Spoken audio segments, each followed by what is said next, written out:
What's up, y'all? Welcome to my latest tutorial, man. In this one, we're gonna be doing what we call a shag. It's not a new style. It's a style that's been around for years, for decades actually.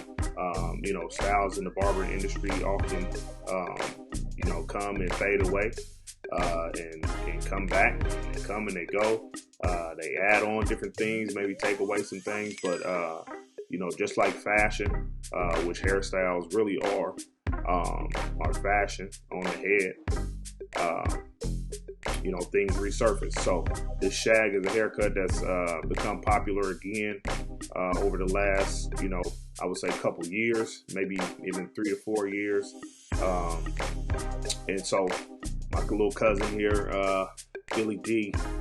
Nelson, he been working this. As you can see, it's quite grown out through the quarantine, and so we're gonna go ahead and get it right now. Basically what we are doing is, again, going with the grain, giving him a nice all even haircut through the top.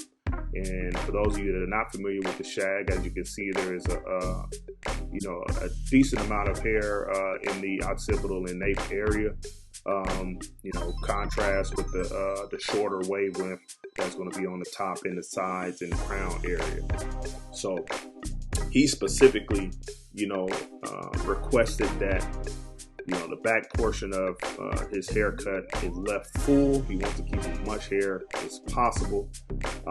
This shag haircut has multiple variations to it.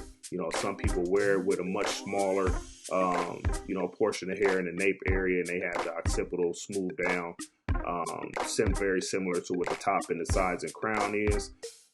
Some people, like it full, like his is, and so he likes his full. So we're gonna maintain the length of that in the back. Right now, I am using the Andis with the Fat Master blade on it. Really love that Fat Master blade, man. Can't talk about it enough. But it is a great blade, and so it cuts to like a 2. With the grain. If I was to be using a detachable blade clipper, it gives that same feel. I would say with the clipper closed, with the Fat Master blade, it's a little bit closer to a 1.5. Excuse me, a little bit closer than a 1.5. A little bit closer to a 1.5, should I say? When it's open, it's more like a traditional 2 on a detachable blade clipper. So we are smoothing him down. His hair has been grown out.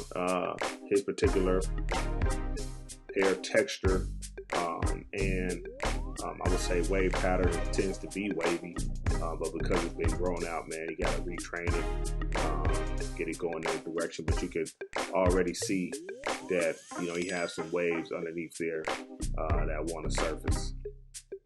But always, paying attention to the true hair stream of the hair, and sometimes it might be a little bit difficult, especially when you're dealing with lengths of hair like this here. But always referencing that whorl area, that would help you get a sense of direction, always. All right, so now we're going to, this is a combination cut. So we've gone in with our adjustable blade clipper and smooth the hair down. Now we are going to freehand clipper cut the longer area, which is this occipital area and nape area that has the fullness of hair. Tend to use, give this this back area more of a reverse graduation, if you would say. It's graduating as it's going lower into the head. As it's going into the nape, it is getting longer, as opposed to most graduations are in the nape area shorter. So it's kind of like a reverse graduation. But we shaping this up, give it in a nice slant off the occipital area, more so starting at the at the connection between the occipital and the crown area, and that's where that slant starts off.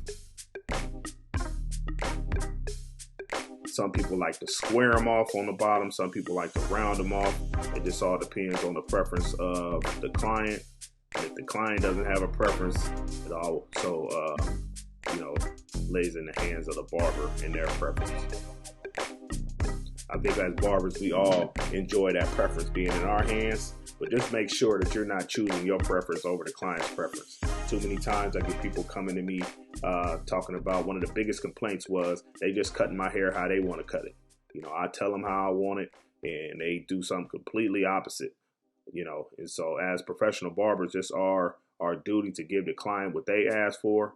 If they don't know, then you got free reign to, do what you want to do, or at least help them give an understanding of what it is that will work best for them.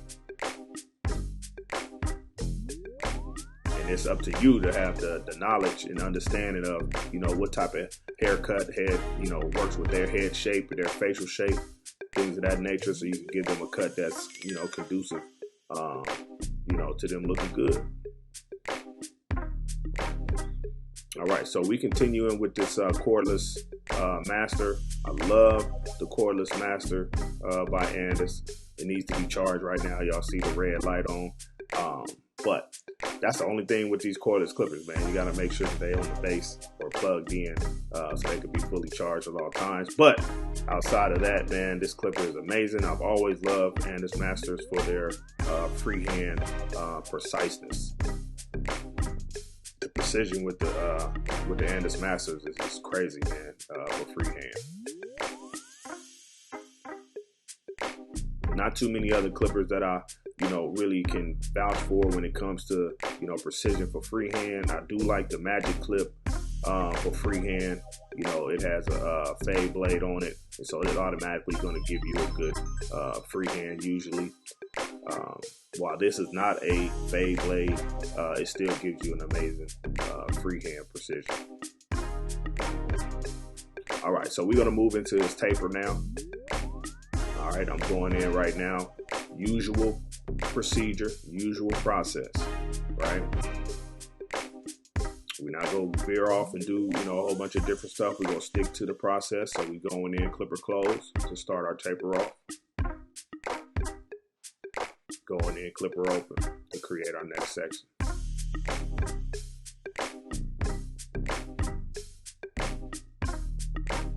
All right, we're working about 1/2 inch sections, and it all depends on, what type of taper you're looking to do. It's going to be low taper, mid taper, or high. But we working, just giving them a basic mid taper. We actually going to end up, taking it a little bit higher. His haircut previously, he was telling me some stories about being in college and how they, really was killing his corners and killing his arches. And so, as we get further into the haircut, we can see the results of that. And so we began to just take the taper up a little bit higher instead of trying to give him arches on the side. All right, so right now we're just working with that Fat Master blade again, blending into the length that we laid it down. All right, we started off with the clipper open against the grain, and now we're going with the clipper close against the grain with the Fat Master blade. And so those blend right into each other.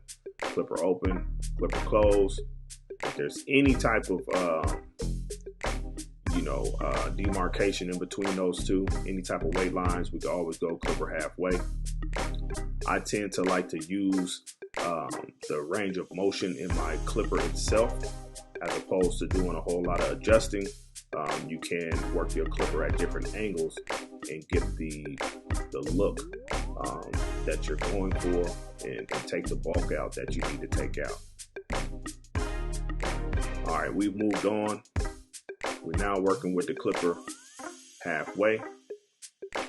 Now this is the Andis Master with the regular blade on it, taper blade on it. We went in and took that weight line out between the clipper close and the clipper open. That blends in smoothly. Like I said, towards the end of the haircut, we ended up going in a little higher on this taper, so we didn't have to force any arches into the side of his head, you know, killing his hairline even more. We ain't doing that. Say he was somewhere in Cali, he's getting beat up by the barber, getting his line beat up.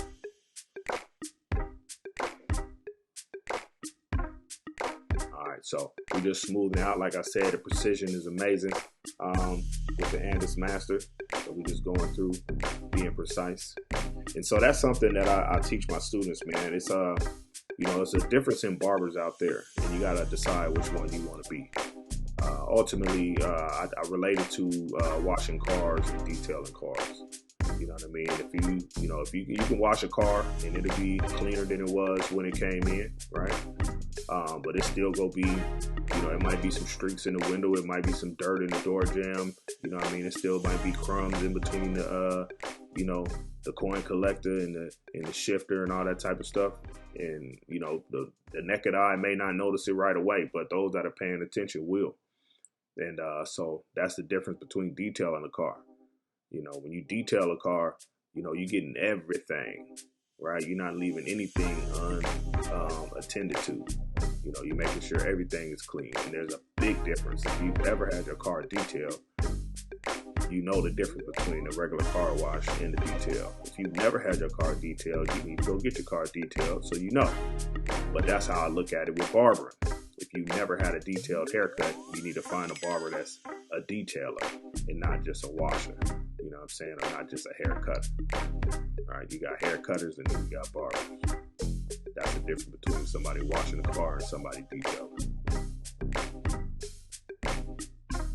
All right, so we combed out that back area and shaped it up again. Always when you're dealing with coiled hair, extremely coiled hair, curly hair, you want to make sure that you comb out that length more than once when you're freehanding. You know, I give it at least 2 comb outs whenever I'm doing any type of freehanding. Make sure when they comb it out, it's not, you know, completely out of shape. You know, one cut, one freehand skim, you know, 1 comb out is not enough. You know, at least do 2, sometimes even 3, depending on the extremeness of the curls or coils. You don't want to, you know, give somebody a nice shape. Don't pick it out. They go home and comb it out and there's no shape. And freehanding, our objective is to give a nice, clean, smooth surface shape. So you can never, you know, really go over it too much. As long as you're not cutting into it, you're just, you know, cleaning up the shape of it. Making sure that there's no, you know, freelance hairs doing their own thing. Everything should be together and in sync to create that nice, smooth surface shape.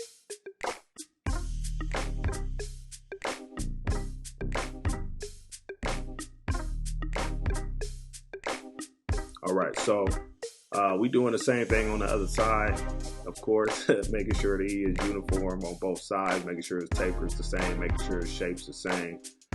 We don't want anything to be unproportionate or out of balance. All right, so now we go focus on this front hairline. Again, leaving it as natural as possible. Focus on his highest point first. I always like to start with the front, then tap in the corners. All right.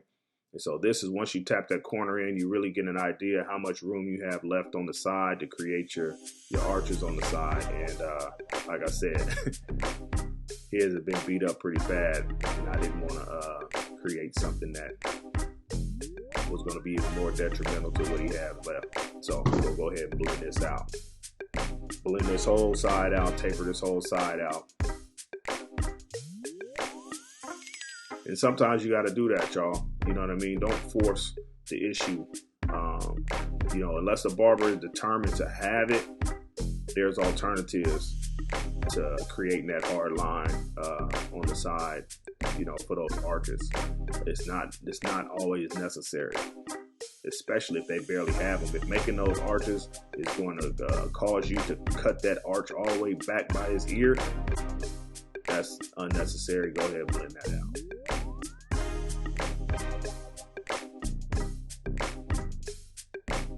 All right, so let's see here. My cousin likes to talk a lot. You can see he's been talking through the whole video, but I hadn't seen him in a long time, so it was a great conversation. Great conversation. We're talking about college, talking about post-college. He's a student at Laney. I believe it is junior college in Oakland. Playing football out there. Might see him on Last Chance U, actually.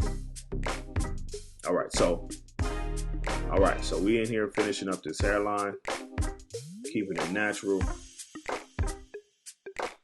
keeping it straight, always keeping our wrist straight when we're lining up. It's going to ensure you a higher percentage chance of making sure your line is straight. Staying in front of your work as well, not trying to cut the left side from the right side or cut the right side from the left side. Stay in front of your work.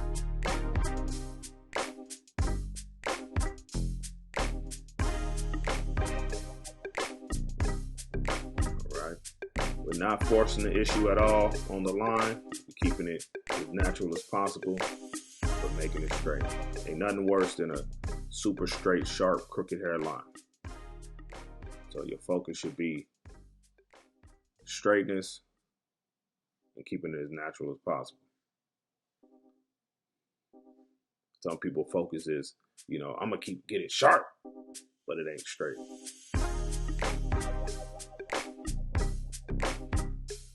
All right. I left that little piece a little darker on purpose so we can see that corner real good.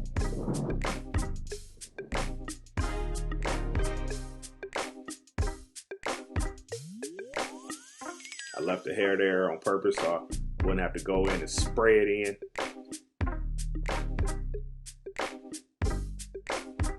We ain't doing all that. But we're getting closer and closer to finishing up this cut. This is a fun cut. Like I said, it's a combination cut, man. It gets you, you get to do some fading in this cut and some blending. You get to, lay the hair down, get nice smooth with the grain look. Get to do some freehand work. I enjoy combination cuts. Majority of cuts are combination cuts these days, unless you're doing it all even. But this one is fun. It's different. All right, so we're gonna go ahead and get ready to do the finishing touches on this cut again. We're not using no razor or anything on this cut. Not everybody wants that. To be honest with you, man, when your clippers are set right, you don't always need no razor. But razor work is good. I enjoy razor work, but we're not gonna be doing anything. I'll do a whole video soon, a straight razor work for y'all. Y'all can see, how we get down with that. But for now, we keeping it natural, keeping it simple, keeping it clean.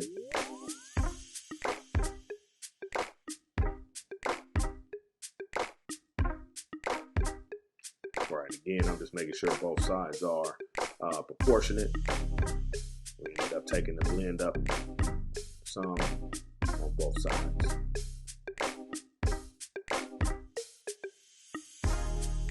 How y'all like my shirt, man? Let me know in the comments, man, how you like my shirt. I was feeling that way that day. That's how I was feeling that day. It's feeling different. Do something different.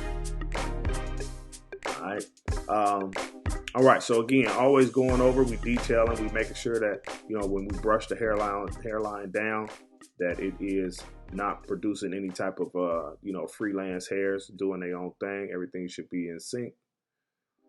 Going around our freehand area with our sharpest tool, our finishing tool, right? Always remember, man, your edgers, your trimmers are a finishing tool. Finishing tools. Everybody, it seems like these days, and I ain't knocking nobody, but it seems like everybody wants to start with their finishing tool.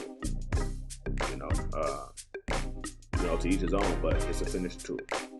So we like to finish the cut with it. brushing it down real good, making sure we get everything.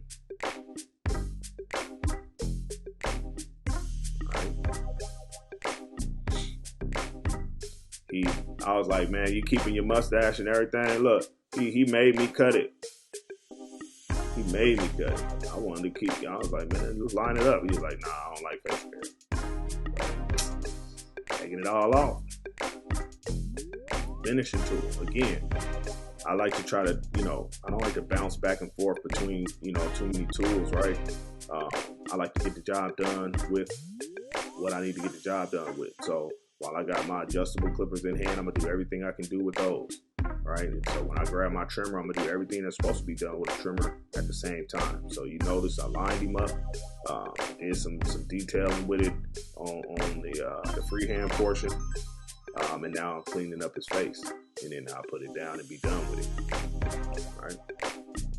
all right, using towels, no neck dusters. Neck dusters carry bacteria. Fresh, clean towels for all our clients, all right?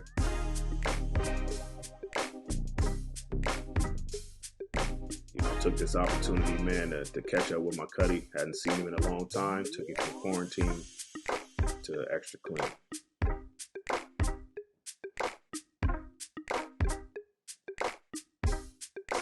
So we out. Thank y'all. We'll see y'all on the next one. Peace.